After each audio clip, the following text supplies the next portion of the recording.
നമസ്തേ, എല്ലാവർക്കും entry in future PSCയിലേക്ക് സ്വാഗതം. ഇന്ന് നമ്മൾ പഠിക്കാനായിട്ട് പോകുന്നതാണ് സൈമൺ കമ്മീഷനെ കുറിച്ചാണ് പഠിക്കുന്നത്. സൈമൺ കമ്മീഷൻ നിലവിൽ വന്ന വർഷം 1927 കേട്ടോ. 27 വയസ്സുള്ളപ്പോഴാണ് സൈമൺ കമ്മീഷൻ വന്നതെന്ന് നമ്മൾ വിചാരിക്കാം. ഇന്ത്യയിലെ പുതിയ ഭരണ പരിഷ്കാരങ്ങളെക്കുറിച്ച് അന്വേഷിക്കാൻ നിയോഗിച്ച കമ്മീഷനാണ് സൈമൺ കമ്മീഷൻ എന്ന് പറയുന്നത്. നമ്മുടെ ഇന്ത്യയിലെ പുതിയ ഭരണ പരിഷ്കാരങ്ങളെക്കുറിച്ച് അന്വേഷിക്കാൻ നിയോഗിച്ച കമ്മീഷനാണ് സൈമൺ കമ്മീഷൻ എന്ന് പറയുന്നത്. അടുത്ത ചോദ്യത്തിലേക്ക് പോകാം. അടുത്ത ചോദ്യം എന്ന് പറയുന്നത് സൈമൺ കമ്മീഷൻ്റെ ഔദ്യോഗിക നാമം ഇന്ത്യൻ സ്റ്റാറ്റ്യൂട്ടറി കമ്മീഷൻ എന്നാണ്. അതുപോലെ തന്നെ സൈമൺ കമ്മീഷനെ നിയമിച്ച ബ്രിട്ടീഷ് പ്രധാനമന്ത്രി സ്റ്റാൻലി ബാൾവിൻ 1927 നവംബറിലാണ് കേട്ടോ. 1927 നവംബറിലാണ് ബ്രിട്ടീഷ് പ്രധാനമന്ത്രി സൈമൺ കമ്മീഷനെ നിയമിച്ച വർഷം എന്ന് പറയുന്നത്. ചോദ്യത്തിലേക്ക് പോകാം. അടുത്ത ചോദ്യം കഴിഞ്ഞ പ്രീവിയസ് എക്സാമുകളിൽ 4 പ്രാവശ്യം ചോദിച്ച ചോദ്യമാണ്.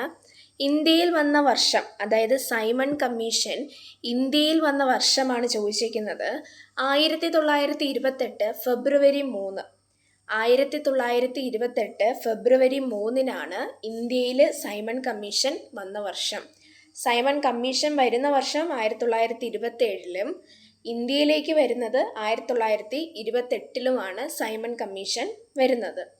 അതുപോലെ തന്നെ സൈമൺ കമ്മീഷൻ ഇന്ത്യ സന്ദർശിച്ചപ്പോൾ ഇന്ത്യയിലെ വൈസ്രായി ആയിരുന്നു ഇർവിൻ പ്രഭു എന്ന് പറയുന്നത്. ഓക്കെ, അടുത്ത ചോദ്യത്തിലേക്ക് പോവാം. സൈമൺ കമ്മീഷനിലെ അംഗങ്ങളുടെ എണ്ണമാണ് ചോദിച്ചിരിക്കുന്നത് 7. 7 അംഗങ്ങളുള്ള ഒരു കമ്മീഷനാണ് സൈമൺ കമ്മീഷൻ എന്ന് പറയുന്നത്. സൈമൺ കമ്മീഷൻ ചെയർമാനാണ് ജോൺ സൈമൺ എന്ന് പറയുന്നത്. സൈമൺ കമ്മീഷൻ്റെ ചെയർമാനാണ് ജോൺ സൈമൺ. സൈമൺ കമ്മീഷനിൽ അംഗമായതിനു ശേഷം പിന്നീട് ബ്രിട്ടീഷ് പ്രധാനമന്ത്രിയായ വ്യക്തിയാണ്. അടുത്ത് നോക്കാനായിട്ട് പോകുന്നതാണ് സൈമൺ കമ്മീഷനിലെ അംഗങ്ങൾ.